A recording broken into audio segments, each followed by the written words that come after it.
Yes. I'm just waiting for the go live on the stream. Okay, there we are. This is the Android Buffet Podcast, episode number 560, recorded Thursday, October 14th, 2021, in 5, 4, 3, 2, and 1.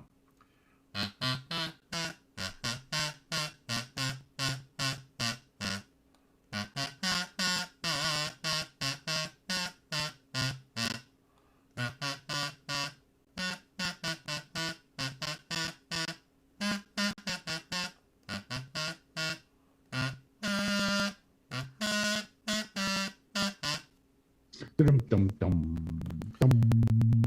Welcome to another exciting episode of the Android Buffet Podcast. And it will be... I am excited. Yeah, well, it will be the last episode that we record for over a week.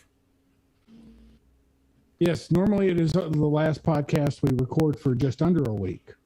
Yes.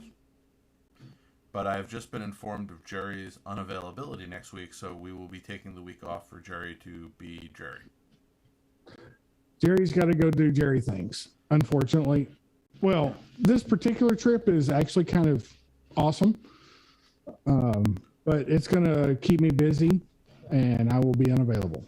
Well, you've been going places. You know, I've been trying to figure out what my first non-hiding with relatives trip will be. But, you know, you've taken a few. You went to New York. You went to Washington. Can't hold me down. Yeah, I'm trying to figure out where I'm going next, if anywhere. But hasn't happened yet. Working on it, but I have more days to take off this year, so it is possible there will be a week when I'm unavailable because I'm off being me. Yes. You should always be you. I don't know if you should be off being you, but you should always be you. Yeah, well, again, I'm looking forward to figuring out a place to go that is not a place that I usually am. But, again, logistics. How about Molly? I'm not sure. It's sort of this question of, do I want to leave the country before 2022? Is the world in such a place that I want to explore it, or should I enjoy my backyard of America, which also is not in such wonderful condition? But I'm not saying about all parts of it, but some parts of it are not doing wonderfully. So it's sort of the question of where is a place that I should go that I would enjoy that would be a minimum amount of friction. You know, you have to ease into these things. I don't know. You don't know about easing into things, or you don't know where I should go? I don't know where you should go. No, I'll figure it out. If I do, you'll hear where I'm going. And then you'll know what I figured out. If I don't, then I can always just take some time off and continue my project, which at the moment is taking that scanner I bought for bulk photos and using it to bulk through papers that I have been sitting in a box for 20 years. That is probably quite the project. Well, yeah, I found a lot of interesting things. That includes my tax returns, which I figure I don't really need a physical copy of. So I might as well scan them and dispose of the originals. To things from my educational periods, drawings that I made in first grade. So a lot of things are in there. So my goal is to digitize what is not sentimental, but I'd like to keep the information on. Keep anything that has sentimental value and throw out things that don't fall into either of those categories. But my approach up until this point has been to just dump it into a box and deal with it later. So already this... Just remember, keep your love letters, throw away your old bank statements. Number one, I don't think I have any love letters. No one ever wrote me one that I would keep. But anyway, that aside, I have a lot of interesting memories to go through. But, it's a project. And again, at the end, I end up with more space because these boxes, again, have been taking up space for years. Right now, they've gone from taking up space in where I stored them to taking up space piled up in my living room. So as I go through them, the boxes either go back where they were or they go in the trash. And tomorrow night is recycling night, so I'd like to get rid of more paper. Did you know what Jacksonville has done with their recycling? What have they done? They stopped picking it up. They said, we're not going to pick up recycling anymore. What are you supposed to do with it? Just not recycle, or that you're just you can't put it in trash, but yet you can't give it to them? You can either put it in your normal trash, or you can take it to recycling dump spots. In theory, this is supposed to be a temporary measure because our garbage collection contractors are having a hard time finding workers. So there are parts of Jacksonville that they've had yard waste stacking up for months. So the idea is they're going to take people off of recycling and put them on yard waste to get that picked up. Okay. Admittedly, I've heard of a lot of labor shortages here. We're lucky. The New York City Department of Sanitation, I haven't heard any labor shortages there. All I know about Isn't New York Sanitation run by the mob? Not that I'm aware of. It's a government agency. I know there's a long-standing accusation that New York private sanitation is run by organized crime, but I don't know anything about the public sanitation department. Well, the people that pick up your trash, they're not public employees, are they? Yes, they are. In New York. Oh, that's crazy. In New York, they are the DSNY. They're city employees. So they get like city retirement. I believe so. Like civil, they're civil employees. That's crazy. Why? You want the trash picked up? You have a choice. You can subcontract it, or you could pay somebody to do it yourself. Those are two legitimate choices. Just of the many things that I consider, what could government do better than private industry? I wouldn't consider garbage pickup to be on that list. To be honest about it, I have not researched the history of the New York City Department of Sanitation, but I'm sure it has a long and storied history. All I know is my continual disagreement with the city on the matter, including the fact that they have a different definition of emptying a garbage can than I do. I define it as them not leaving anything in the can, and they seem to define it as leaving things in the can. And then, of course, there are the cops. Sanitation police can ticket you. I'm assuming Jacksonville being such a freewheeling... I'm sorry, what? Sanitation police? Yeah, you don't have that in Jacksonville is my assumption, you being a freewheeling progressive place. What in the heck are sanitation police? If you violate sanitation rules, they'll ticket you. Like, a fine? Yes. You know what they do here if your garbage does not meet specifications? What? They leave it there. Oh, here, if it meets specifications, they leave it here. I don't know their rationale for not picking up some garbage and picking up others, or leaving half of it in the can. But the people who pick up the garbage and the people who do the citations are two different people. So they have people who are roving around looking for violations. So this will be things like failure to separate recycling, failure, putting out items that are not permitted. And the fines are rather small, but they do add up. I'm sure the city makes bank on it. Well, you have to pay those city employees you mentioned earlier. Their payroll has to come from somewhere. By the way, the city Department of Sanitation also handles snow removal, a problem you do not have. That's true. Yeah. We do not have that problem. So the garbage trucks are converted to plows. They also maintain salting equipment, among other things. Also a problem we don't have. That's not a bad thing. Nope. Part of the reason I live here. Well, I can't live in Florida this winter like I did last year for a few weeks because my employer has just told me they want me back in the office. That's funny. After That's where I'm going. I'm going to the office next week. Yeah, but see, the thing is, you have a reason to be there. I went and they said that they want everybody back in the office. I said, well, what am I going to do there? Sit at your desk. I said, well, okay, I'm doing that right now. What am I going to do there that I can't do here? Well, you can have meetings with your coworkers. I said, well, okay, are they going to be there? No, because you're not going to be there every day, and your coworkers, the ones that you talk to and have meetings with, will not be there on the same day as you. There's an occupancy rule, so the people who I would actually benefit from meeting in person are the people who will not be there on the same day as me. So essentially, I'm going to the office to be alone and have meetings with people in other offices. To which I've asked them, what? But anyway. Are you going to be in the same office as your boss?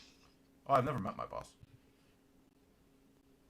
Oh. My old boss retired at the end of last year, and the new boss works out of a different office, so we've never actually met. And then the new boss asked me to report to another boss who I have met, but I have not seen since before this, because they're also not based out of my office. So essentially, nobody who I deal with on a regular basis, except for one or two people, actually work out of the same office as me, and those are the people who won't be there on the same day as me. Back to your office politics confuse me. You think it's just my office? I'm saying my office doesn't do this. I didn't say it was your office. I'm saying, do you think that my office is the only one that has confusing office politics? I have got to believe that confusing office politics reduce the efficiency of the workers. Thus, a confusing office politics are a economic negative, and a free market should filter those out, or at least discourage them. Well, we'll see. I'm hoping that somebody will, come up with a good reason for me to be there. I told them, could they at least manufacture one for me so that I feel better about having to go through the gas and other expenses of coming. Especially when we get to winter, because I'll have to dig out my car. So we'll see what happens. But I think it's more of that they want everything to feel normal. So I think some people just consider going to the office to be the normal that they're returning to. I have heard that some managers like to manage by walking around. And if there's nobody around, then walking around doesn't. That was sort of my point. If I went there to actually interact with people in person, I'm not saying that I need to do that. But if that was the reason why they thought that we should be there, that is ostensibly the reason why they thought we should be there. But there are no exceptions for people who've admitted that the people they usually interact with are not actually in the same office as them. But that's neither here nor there. It's, again, just one of those weird things that I don't understand. But again, I left a Chromebook in my drawer 2 years ago, and I've been meaning to go get it. So hopefully it's still there. I did lock the drawer. I bet the battery's probably dead. It's been dead before. You'd be surprised. Yes, but 2 years is a long time to not charge a battery. Well, it's a little less than 2 years. Let's see. Last time I was in the office would have been April of 2020, the first week, and then they told us we would go home for a few days, and we never came back. So it's under a year. I mean, under 2 years. Not quite, but was that 18 months? Yeah, 18 months. Again, the battery probably is dead, but I can charge it. Are you talking about like permanent death or just drained? At least capacity reduced damage. Possibly dead. Well, DED, dead. Well, we'll see, because that battery has died before when I didn't plug it in, and the only way I was able to get it to charge again was to open up the back of it, unplug the battery, boot the system up, and then plug the battery back in while it was live, which was the weirdest solution to a problem I recall in fixing something. It was one of those online suggestions where apparently the computer won't boot if the battery is dead, even if it's plugged into AC power, but it will boot if the battery is unplugged. So if the battery is completely dead, you actually have to unhook the battery in order to charge the thing. Seems somewhat counterintuitive, but anyway, and good news. I do have some good news. We did get a message from Daryl. Daryl had his testing done, and everything looked good. So he is... Yay, Daryl. He is well Congratulations. with a treatable complication. So he was ill, but not to the point at which he needed any major action. So good for Daryl, and we hope that we see him back making commentary in our sidebar soon. He's not here tonight, so I assume he's still I'm sure he'll be here soon. That's what I said. I'm sure wherever he is recovering from his experience. And did you do any more Home Assistant or related things in the last week? Because I did some fun stuff.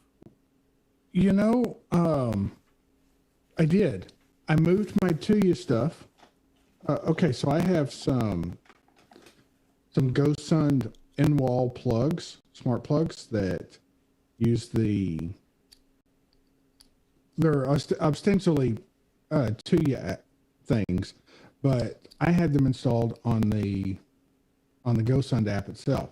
So I moved those over to the Tuya app, created my account on the Tuya Smart IoT platform site, and I now have those outlets showing up in my Home Assistant. The downside is, and I haven't figured out how to fix this yet, is one, they don't report total consumption. Like if I go into the app, I can see total consumption, but it's not a thing that's reported. Well, it may come. They have done some enhancements. I heard about that already. As you know, I stubbornly refuse to use any Tuya stuff. Well, I was able to get, my next step is to move it to Tuya Local, and I have all the keys that I need to do that. Unfortunately, over the weekend, one of the things that I did was I split my network up. So I have, access points throughout the house. So now I have 4 different networks.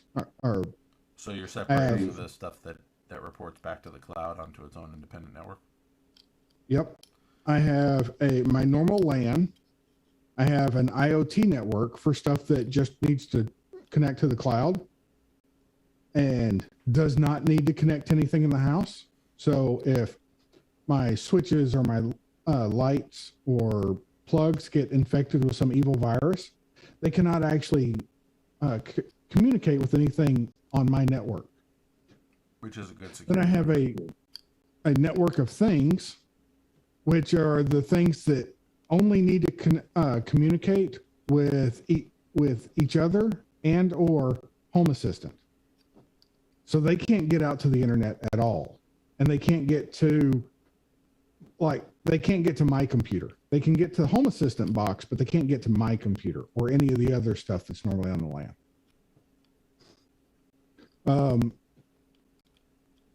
And I also have a guest network for people that come into the house and need Wi-Fi, and all that can do is go out to the internet. And I have my LAN, which is where things like my phone and my wife's phone and computers all live on it. So if I go local to you, I need to move those plugs from the Internet of Things network to the Network of Things network. And I've been lazy and haven't done that yet. Well, as you know, I just do the other thing. I crack the thing open and get rid of all the software. And if I can't do that, it doesn't join my network.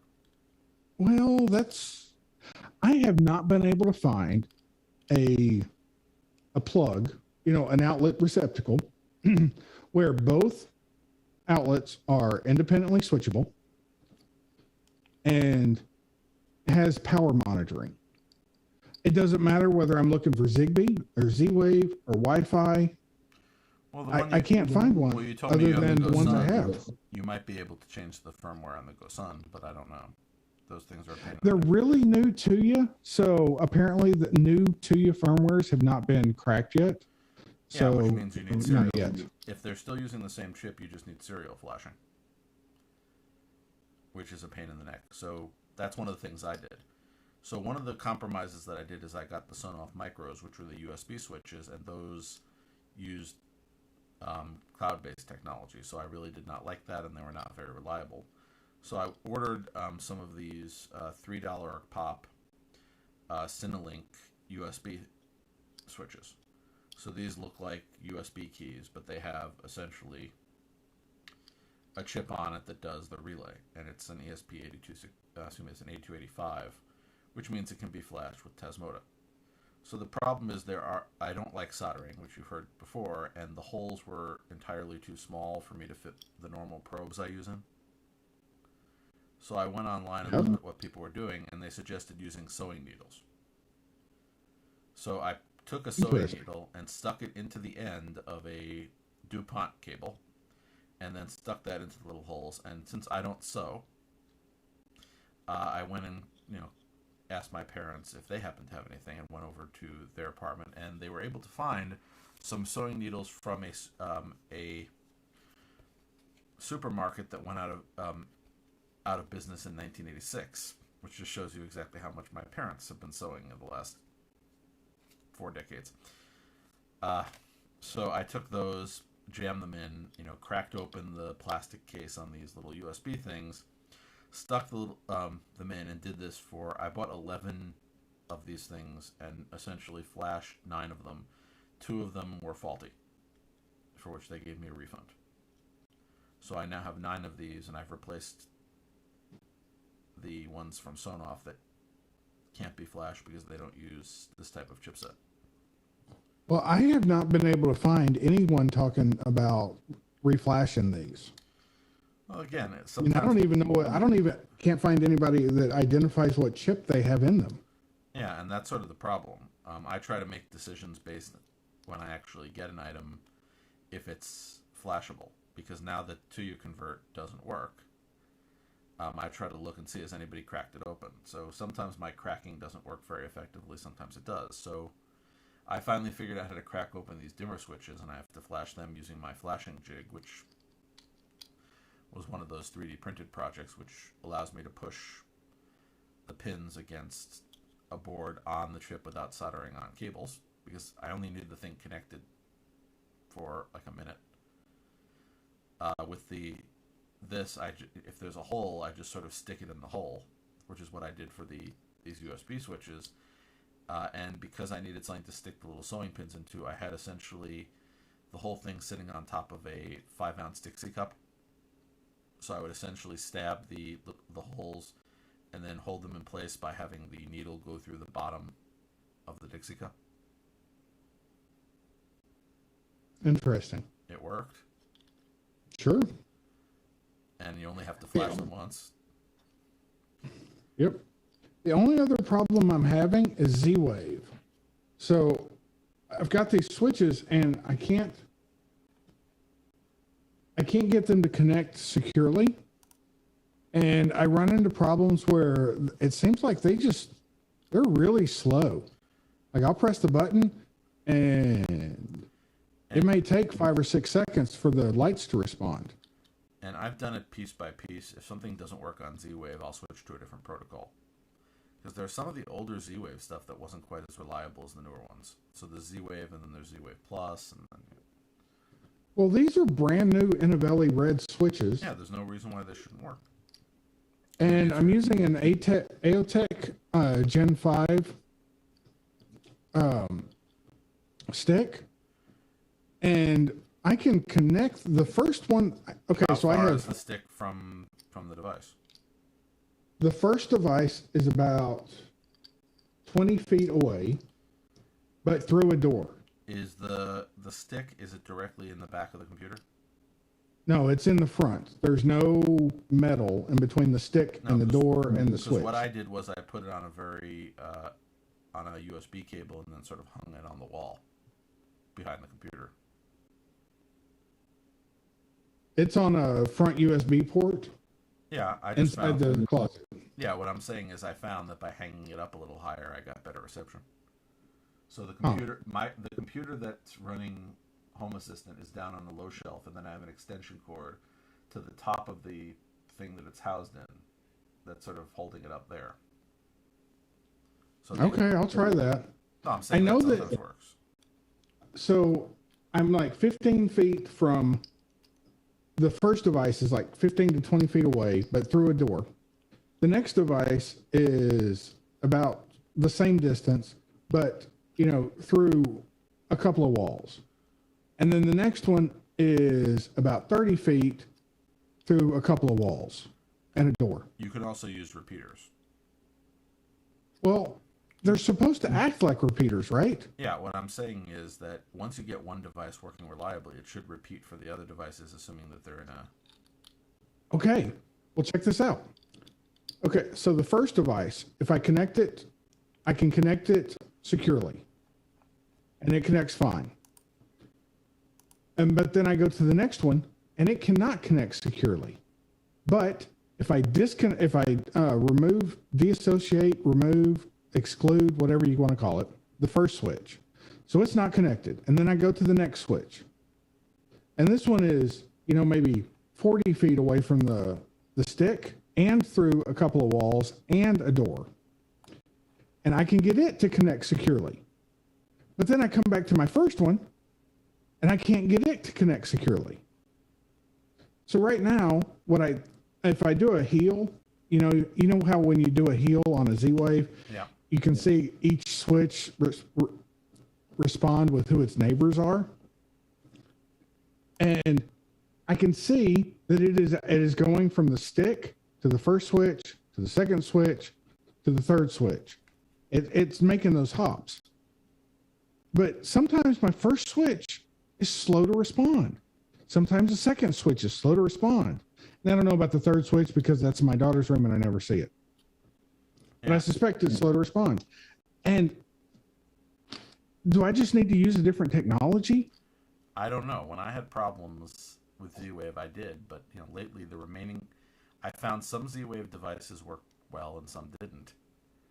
And the ones that didn't, I did try something else. For example, I had the Z-Wave lock on the door. So I could essentially self-lock if I forgot to lock the door. And this was a original Z-Wave, not a Z-Wave Plus device, and it just was a bit flaky. So that's where I ended up getting a replacement board for it for Zigbee, and I haven't had a problem with its quality since. So it may be that whatever control board in certain devices may just either not be good, or it could be it just doesn't work well with your controller hardware, which compatibility. Well, I have also tried that. There's a USB stick that is Zigbee and Z-Wave. Yeah, the Nortec. From Nortec. That's what I use. I have one of those, and that was the first stick that I got, and I ran into the same trouble as the AOTech. But I will try put the stick higher up. I can do that. That one worked well for me because that was one of the problems I had, and it was just because it, all the other things that I had in the room, it gave it a much clearer line of sight, and because the other I'll buy things that. the other things I have in the room are things like this is my living room, so I have computers, I have a printer, all sorts of electronic devices that are probably giving off electrical noise. So by putting it up higher, it sort of put it above that stuff. Sure. And I mean, the computer it's on is kind of low. It's about 3 feet off the ground. So, there's furniture out here and sofas. And yeah, I'm more thinking of, as I said, devices that might give off electrical noise. But again, putting it up higher means that you might be able to get better reception in regards to what's in between. I will give that a try. I hope it works because I really like the switches, especially the notifications on them. You can, using Node-RED, I can flash the LEDs on them, and on the dimmers, which have a really long LED strip. I mean, it's really nice. And they feel good. They feel high quality. No, I like the switches. I need them reliable, man. I agree with you, and I have my problems. I'm not sure if I mentioned my problem with the ceiling light and the Philips versus the Sylvania. I think I talked about it briefly last week, where I have these two retrofit hi-hats, and I wanted to control them independently, and one of them just kept mysteriously turning on in the middle of the night. I thought I mentioned this. That can't be good. Well, no. The thing is that there is a switch that powers them, but that switch I've sort of unofficially disabled. So you can't cut the power. So the way to turn them on and off individually is using Zigbee, and one of them just kept turning on randomly. So I decided I would replace both of them because they're a matched set. They're next to each other. So I went with Philips, which is more expensive but has a much better reputation than Sylvania, who stopped making Zigbee, the Lightify line of Zigbee products. That's how I got them on clearance. So I they showed up on Friday, and I installed these new Philips ones that I haven't had a problem, and they also work over Zigbee. They also look nicer, but that's aesthetics. So I've been doing, again, flashing, doing some reprogramming, and I still have a list, the laundry list of things that I have to redo here.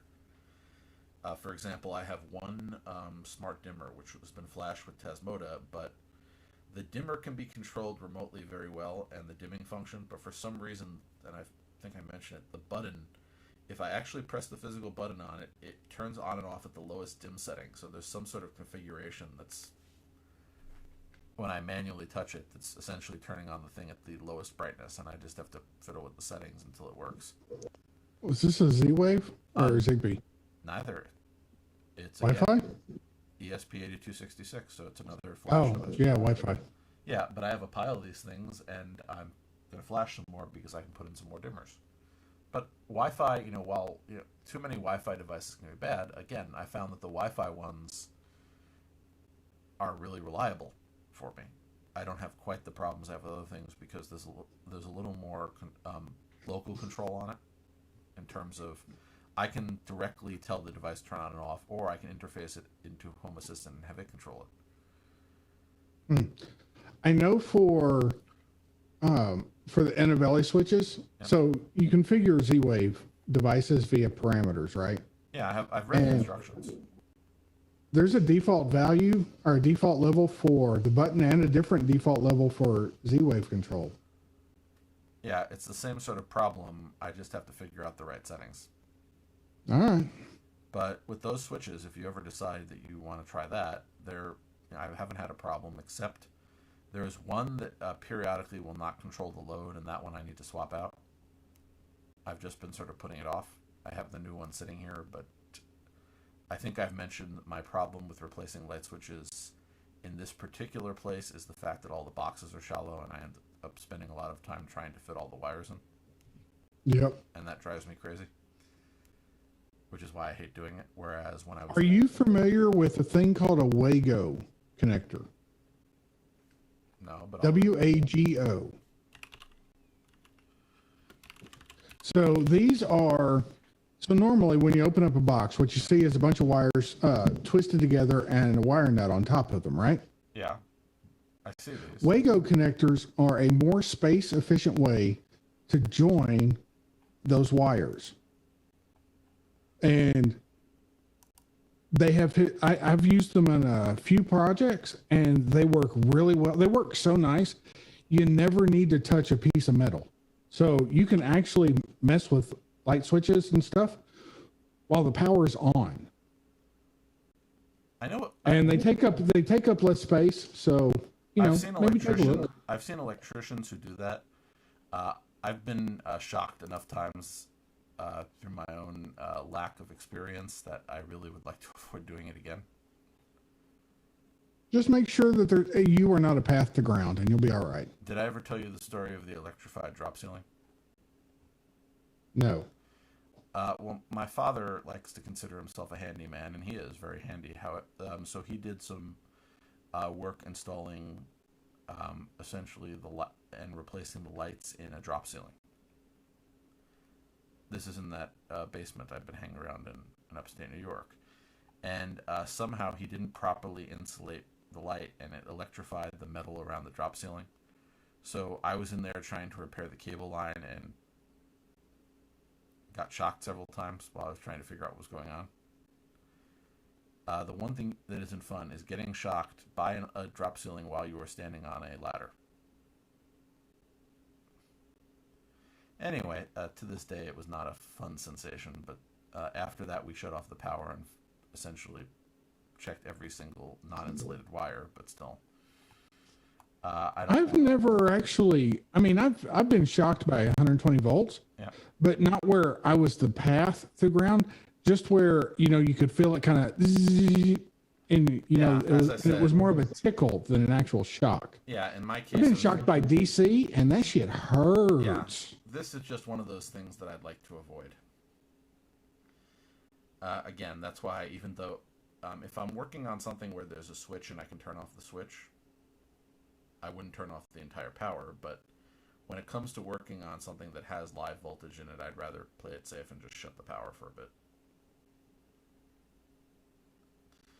Which is a pain because this room doesn't have good enough light for me to do that. So that's why I'm waiting for a few projects until I have a buddy. So if I do shock myself, I'll avoid falling on something. But that's another conversation. Anyway, as you know, I always have plenty to do. But there's more to do here in terms of fixing that. I also have some retrofit lighting to handle and various other things. So, well, check out those Wago connectors. Yeah, they might make your life a little easier. I've seen them, but it's still the problem of there's just too many wires in the wall. I don't know. Admittedly, that might make it easier to, than wire nuts to actually put everything in there.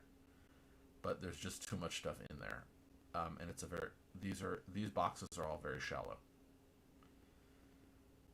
If I could find somebody who was really good at replacing boxes and did it for a reasonable price, I probably would hire somebody to start swapping some of them out. Well, the problem with that is that you need to get the old box out before you put the new box in. And that means tearing up drywall. And those things are normally nailed with 16 penny nails to the studs. So they're a pain to get out. I miss John. I used to have this guy, John the electrician. He would do that sort of thing for me. I remember one time he came into my kitchen. He went under the counter and there was this outlet that was mounted under the in one of the cabinets. It used to power something that was garbage disposal. No, my kitchen at one point had been somebody had added a dishwasher, but it leaked all the time, so it had been removed years earlier, and it had been replaced with a cabinet, but the outlet was still there. So he came in and saw this outlet, that was under not the part where the sink is, because you wouldn't put an outlet there, but on the other side of the counter. He looked at it. He reached down without turning off the power. He ripped the entire outlet and everything associated with it out of the wall and said, "What idiot put this in?" Now that was an electrician. When he did something, it stayed done. I miss him. I hope he's happy in retirement. But him, I would call him. He'd give me a day. He'd come up. He would take care of problems like this. He would charge a reasonable price. He'd grumble about the horrible nature of our wiring, which I sympathize with. Except for when he called my father an idiot. But my father was the one who wired the outlet under the counter. But other than that, he got things done and reliably and efficiently, but I can't find anybody like that anymore.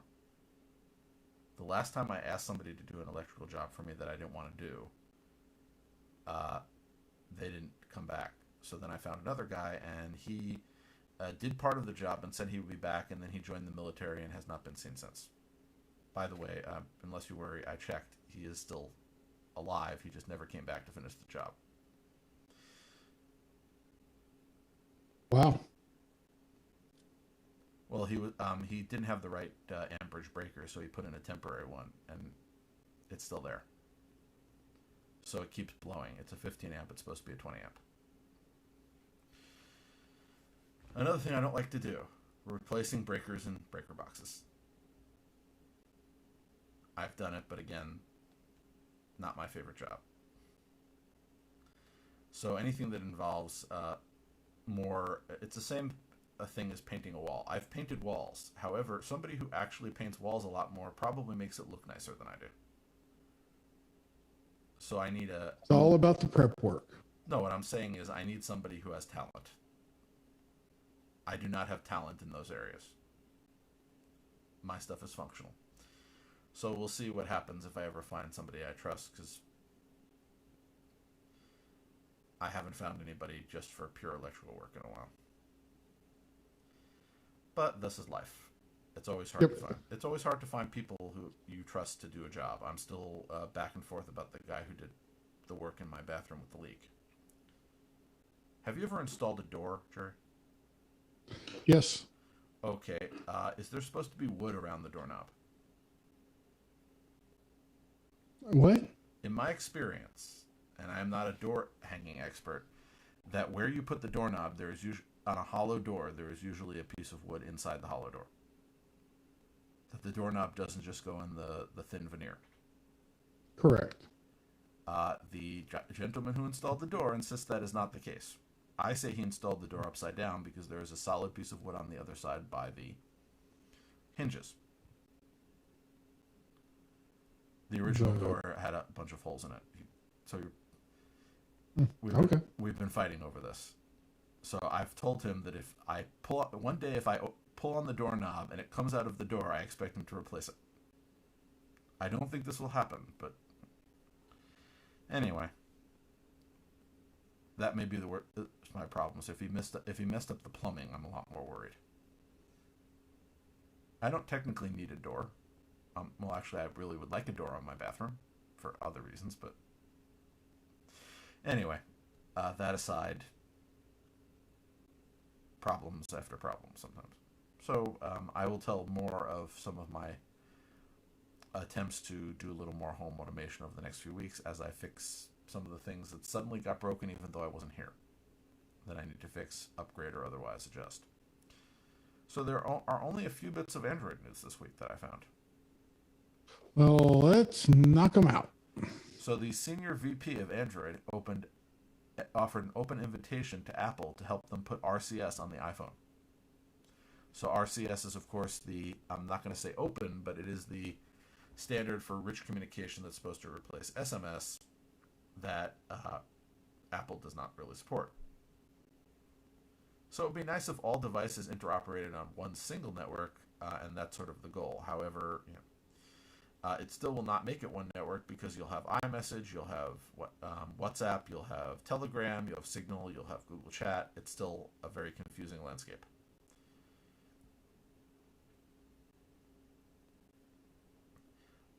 There was a nice story remembering the first Pixel phone, which was 5 years ago. Wow. Well, we're now up to Pixel 6, which is coming, what is it, next week? Something like that. Yeah, well, I'm not buying one, so I didn't, when I see the story, Pixel 6 is out, I will read it interested, but for now, no. If you have a Google TV, that is, again, not a TV with Google in it, but again, Google TV is what used to be called Android TV, which is the version of Android for TV devices. It has now gained personalized profiles for more tailored content.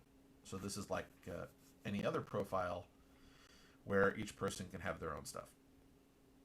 So I ordered. Just wait until there's a camera and it recognizes you and automatically switches. Too late. Anyway, remember there are devices that do that are googly. But I bought my second Google TV device, the On, which is the Walmart brand Android TV device. They were offering their 4K Google TV dongle for $19.98. So I said I'd like to try a $19.98 device that got decent reviews but is not luxurious like my $50 Google, Chromecast with Google TV, which I use in my bedroom where I don't watch television very often.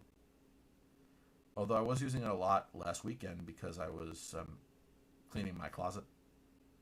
So I had it on playing music while I was doing that. Works very well. But again, I want to see how the On works for $19.97. It might be, my new device that I put into a bag for when I go somewhere. I've switched a lot. So I started taking trips and putting a Roku Express in my bag that I would plug into the TV in hotels and other places. That sounds neat. Then when I went to Bulgaria, I wanted something that could run VPN so I could get at my own network and such. So I switched over to a Fire Stick, but I never really liked the Amazon experience. So if I need something that can install a VPN app, that I can keep in my bag. A Google TV device sounds like it's better, and the On for 1998 is something I don't feel bad about putting into a book bag and carrying. It's about the size of not quite a hockey puck. What's smaller than a hockey puck? Maybe a knock hockey puck? I don't know. It's small. Anyway.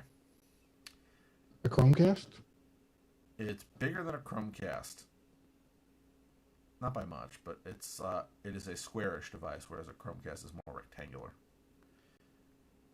If you have I was thinking the round ones. Yeah. It's still bigger than that. Now, if you happen to have a Nest Hub, which is, of course, the little smart display, photo memories are coming to it. So Amazon did this with their smart displays. It's a good idea, so Google is copying that idea, which is both companies have memories. That idea that they're going to, if you give them your photos, they're going to immerse you in either positive or negative nostalgia. Yes. Well, again, not all nostalgia is good. But I've said before that I like using the Nest Hub as a digital photo frame, so this will be one of the options, would be to show and allow you to scroll through pictures from that day in history, instead of the normal display, which is just random photos based on whatever galleries you tell it to circulate. So I like this idea, because I love the sort of, what was I doing a year ago? What was I doing 5 years ago? I even have my own feature for this that I set up because I was inspired by this. It reminds me that that what I was doing in October of 2014. I'm sure you remember, Jerry, because we were recording this show. No. Well, let's see. October 2014, I went to Ireland for a trip and got caught in a hurricane. Then, in October of 2017, I decided I would try again and got caught in another hurricane. Well, clearly you need to stop coming to Florida because we like not having hurricanes. I never had this problem in Florida.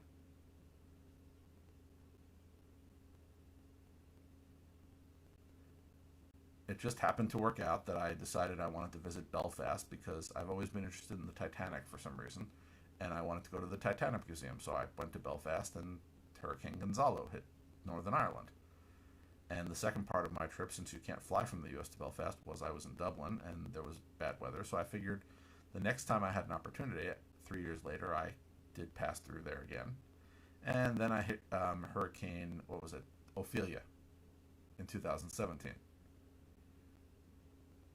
By the way, Ireland is not known for its hurricanes, which makes the fact that I hit 2 of them in the space of 3 years to be somewhat unique. I have not been to Ireland in October. The last time I was in Ireland was on my way back from Bulgaria. I changed plans there.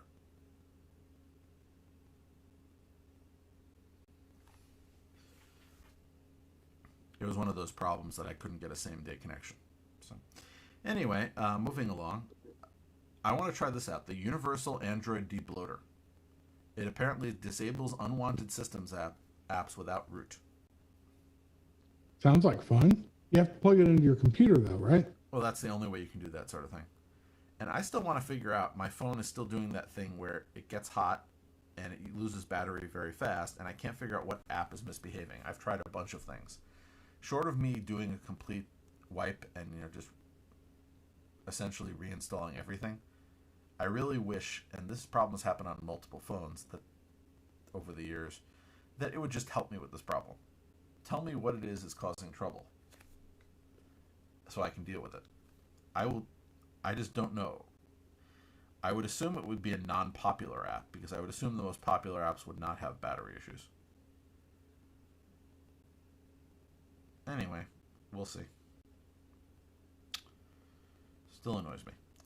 So let's see what else we have here. Oh yes, in addition to it being the 5th birthday of the Pixel, it is the 5th birthday of Google Assistant. So many birthdays. It's not your birthday. No, Not it's my not. birthday. But everybody was born someday. That's You will true. not find a day of the year that no one was born. So, maybe you don't know anybody who was born that day. But I'm sure there is somebody who you have connected with in your life who was born on October 14th.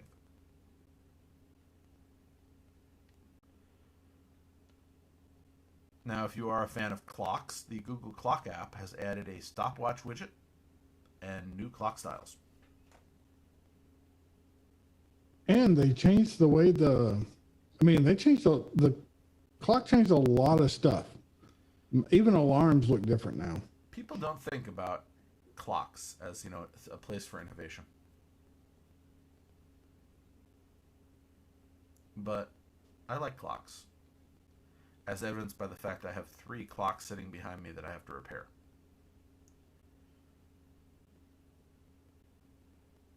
They keep dying on me. Fortunately, you can get all the parts to repair these things on Amazon. It makes life so much easier.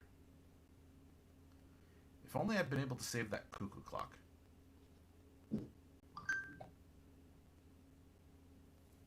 I always wanted a Cuckoo Clock.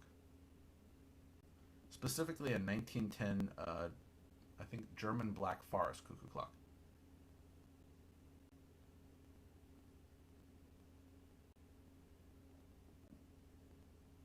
I have no comment. It used to hang in my grandparents' house when I was growing up.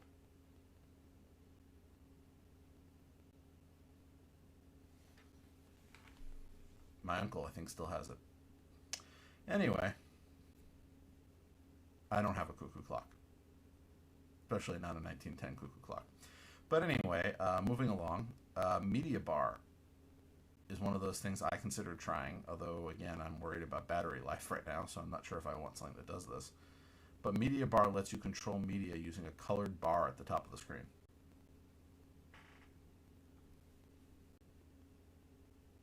I don't know, man. It seems cool to me. Well, again, my concern right now is, do I want to install another app that might, when I haven't solved this battery problem? I don't know. But this, and remember, my Pixel 3 died of battery expansion. And the Pixel 5 is getting so hot that I'm worried it's going to go in the same direction. So I do have to figure out eventually what's going on. It may be that I just take off everything that I'm not currently using off of the phone and see what happens.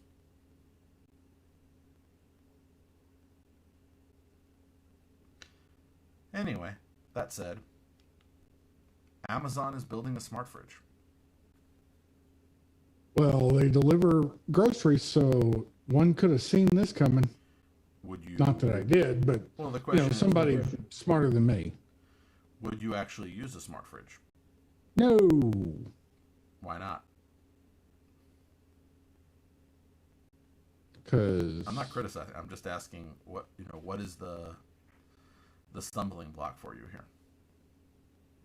Because refrigerators are expensive, and the more technologically advanced they are, the more they tend to break down.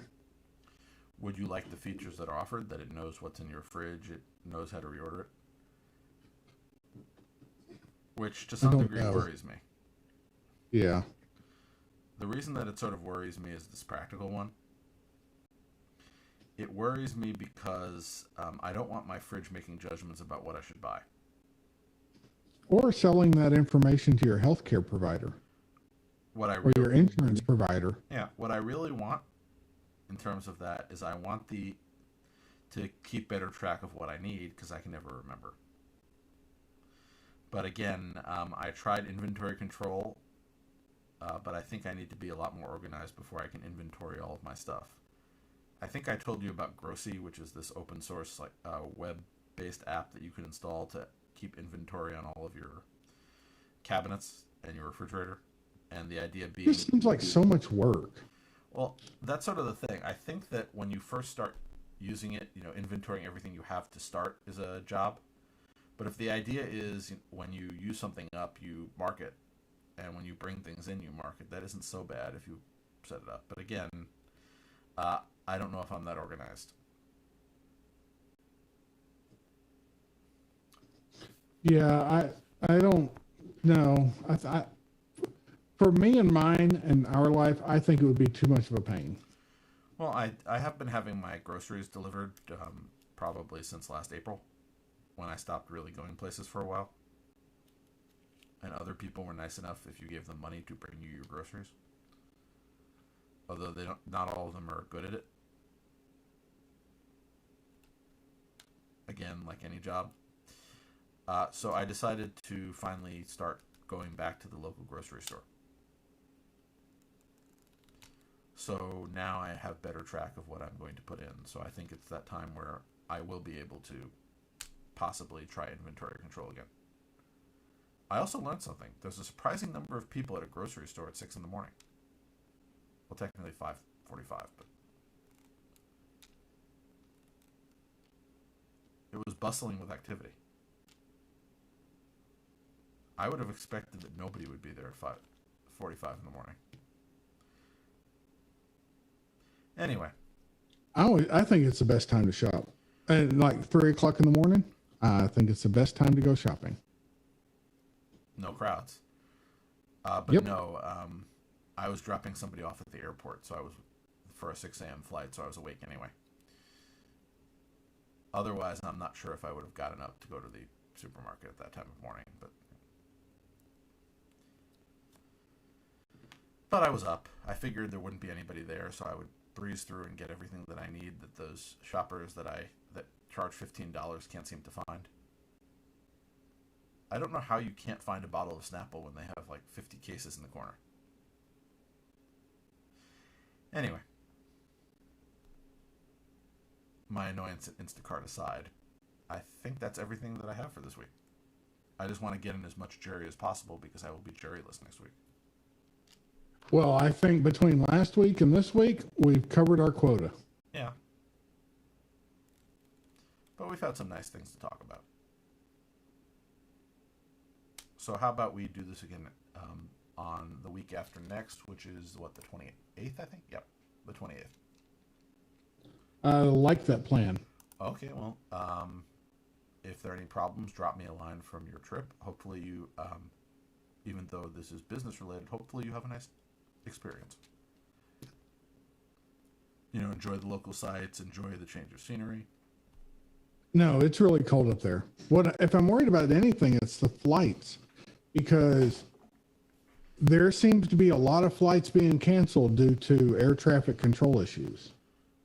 Well, who are you taking? American, Southwest? Delta. Oh, Delta. I haven't heard as much in terms of problems with Delta. American had some labor shortages. Southwest had some various issues in the last week or two. Spirit definitely did. But it's a combination of things. Essentially, the United States significantly reduced its capacity of air travel for over a year, and now that they're starting to ramp it back up again, they're having trouble getting all of their acts together. So it's not just one thing.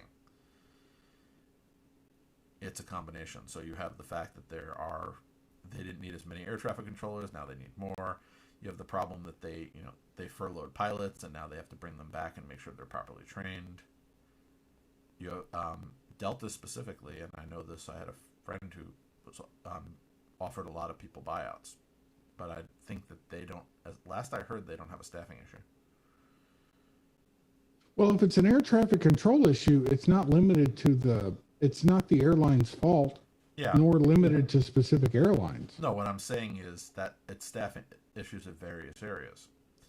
So the thing is, if it depends on exactly where the air traffic control staffing shortage is. So it's not a technical problem right now. It's a staffing problem at various levels. So it isn't the fault of the airline if the staffing problem is with the air traffic controllers. But some airlines also have their own staffing problems. And Delta, I heard... Well, I mean, to be fair, I don't really care what the problem is if it results in my flight being canceled. Oh, I agree with you. But eventually things will shake out. Think of it this way. My wife was flying back from Ecuador through Miami. Yeah. And Miami canceled every flight for the rest of the day. And she was stuck down there until the next morning. And when you cancel every flight on an airport the size of Miami, you can imagine that affected a lot of people. So the agents down there, they were swamped with people. All the hotels filled up like lickety split. And the airline didn't want to pay for the hotel because, hey, it's not our fault, man. So I worry about it. No, I do also for various reasons because I don't want to be caught in that situation. As you know, I'm not going anywhere. Well, at some point I will, but once I plan that vacation that I am currently contemplating, I will not want to be affected by that, especially since I've been waiting over a year to actually go somewhere that I want to go. I haven't been on a plane since March of 2020. I'd like to be on a plane. Not for the plane part, because I hear people are angrier on planes lately. But I'd like to go somewhere and do something, and I would not like to be affected by that. But again, just giving you the positive before we wrap up for the evening. The positive is that things are starting to come back. The negative is that that people did not prepare for them coming back. But again, I will go with the positive of clearly there are more people going places. That's good.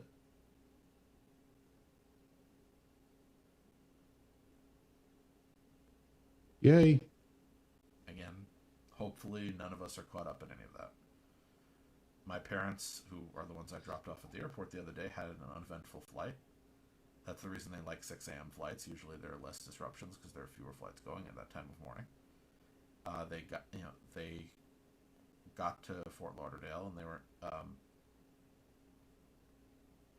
settling in by 10 o'clock.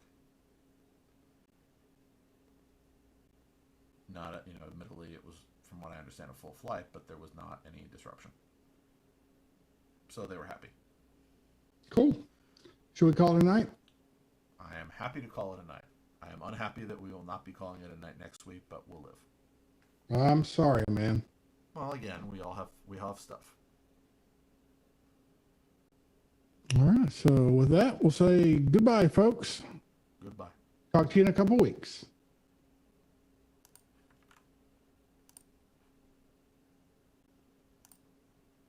By the way, one of the places on my consideration